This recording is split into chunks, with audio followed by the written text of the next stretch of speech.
Humans are naturally afraid of the unknown. Often, when we think of the dark depths of the ocean or the deep vastness of space, we feel an indescribable sense of unease, a fear of concepts that lie beyond. But nothing is shrouded in quite as much mystery, morbid intrigue, or existential terror as what happens after we die.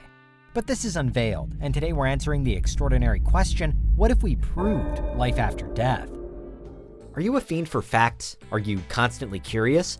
Then why not subscribe to Unveiled for more clips like this one and ring the bell for more fascinating content?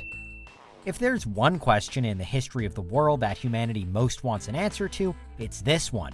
What happens after we die? The problem of death is one that humans have contemplated for thousands of years, and we've never really gotten close to solving it.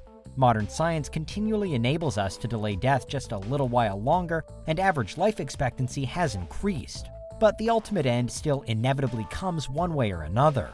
And then what? Most religions offer ideas about what comes after this life, including heaven and hell, reincarnation, or some other type of spirit world.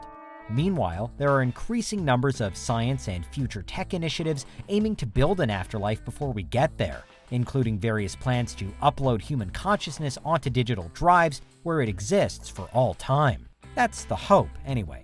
No matter what faith you do or don't subscribe to, though, no matter which speculative technology you most believe will actually be invented, it's clear that the thought of death affects us in profound ways, that throughout our lives, we're guided by how and why and where it might end. Terror management theory posits that so much of what we do in life amounts to us trying to manage our subconscious concerns about dying. The general idea says that the main reason we build or don't build relationships with other people, for example, or the reason why we follow religions, seek fame, or assume any number of cultural identities is because we're trying to make ourselves feel better about our own impermanence. We're trying to build something that's bigger than our own mortal selves. Because actually everyone, whether they realize it or not, is worried about the fact that they won't be here forever. Immediately, with today's question, all of this subconscious anxiety disappears were we to prove an afterlife. Now, this life wouldn't be all there is, so there'd be much less pressure to try and preserve it, or to create something that lasts longer than we can. Any irrefutable evidence that life after death exists would then have a massive effect on people's personalities, on their morals, on the human character as a whole, but for better or worse. One perhaps surprising improvement could be less prejudice. Concerningly, research shows that by simply reminding an individual of their own mortality, you can cause them to become more biased, prejudiced, and even aggressive, as part of a kind of inbuilt, misguided defense mechanism that humans have. One experiment in America, for example, showed that even judges can be swayed in this way, with it being found that when reminded of their mortality before sentencing, they're more likely to give harsher punishments.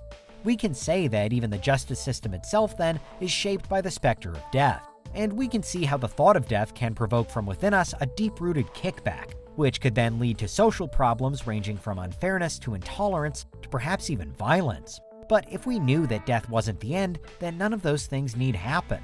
There are other ways that our subconscious fear of death shapes how we feel and behave, too. Accounts of near-death experiences have increasingly interested scientists and psychologists in recent years. Reports often include an aspect of life flashing before eyes, a phenomenon also known as a life review, where people claim to not only witness their past actions, but also to see how those actions affected others. If this particular part of an NDE is something that we all will ultimately experience, then we're all set to spend our final moments self-evaluating, coming to terms with everything we did or didn't do. And given that so many who come back from an NDE pledge to lead a better life from that point forward, it seems that we more often than not judge ourselves as having behaved poorly. The prospect of death prompts us to doubt what we've done in our lives. It's possible then that proving an afterlife would lift a number of subconscious issues from our minds, alleviating pressure and ridding us of mental ties we might not even realize we have. Because this life would no longer be everything, our terror management impulses couldn't run amok anymore, perhaps resulting in a fairer and more generous human race. But also because we'd know there was a second chance waiting for us, we might be able to cut ourselves some slack and avoid deep-rooted feelings that we were living our lives incorrectly. Perhaps everyone would be imbued as standard with the do-good mentality of a near-death experience, and we wouldn't have to see the error of our ways in order to change. Or perhaps that's just wishful thinking. One counterargument says that the promise of a life after this one would mean that people would actually value this one far less. And that's not a good thing. Suddenly, the consequences of anything you do on Earth matter very little, because really this existence is just a stepping stone into the future.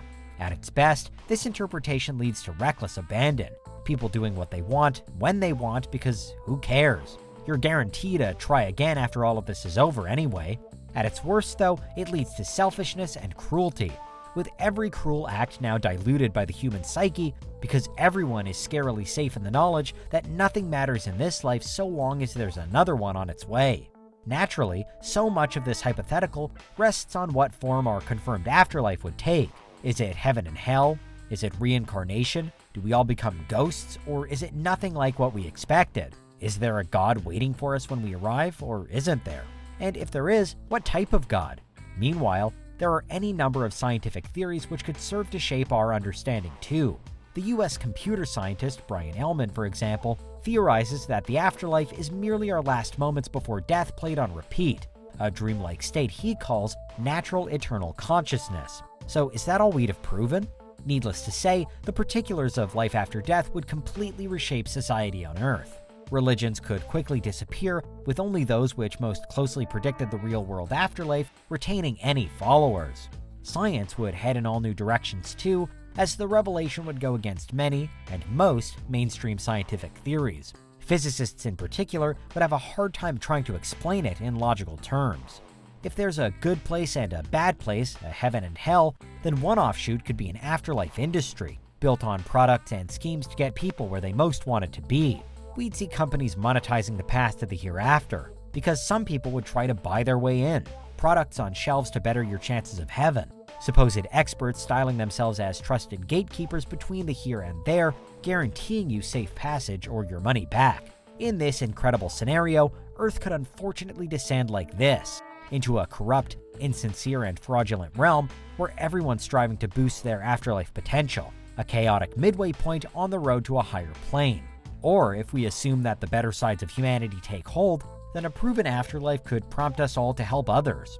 It could inspire equality, with everyone focused on the shared goal of enjoying this life and preparing for the next one. What do you think would most likely happen? Ruthless one-upmanship or altruistic harmony?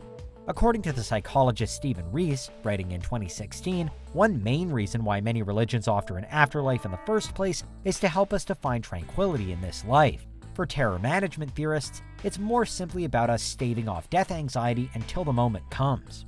But would life after death really make the here and now more tranquil? Would you worry less or just worry differently? Because the questions wouldn't stop there.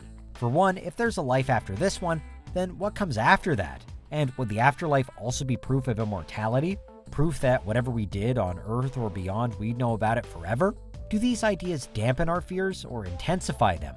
It's an existential headache from here on out, because that's what would happen if we proved life after death. What do you think? Is there anything we missed? Let us know in the comments, check out these other clips from Unveiled, and make sure you subscribe and ring the bell for our latest content.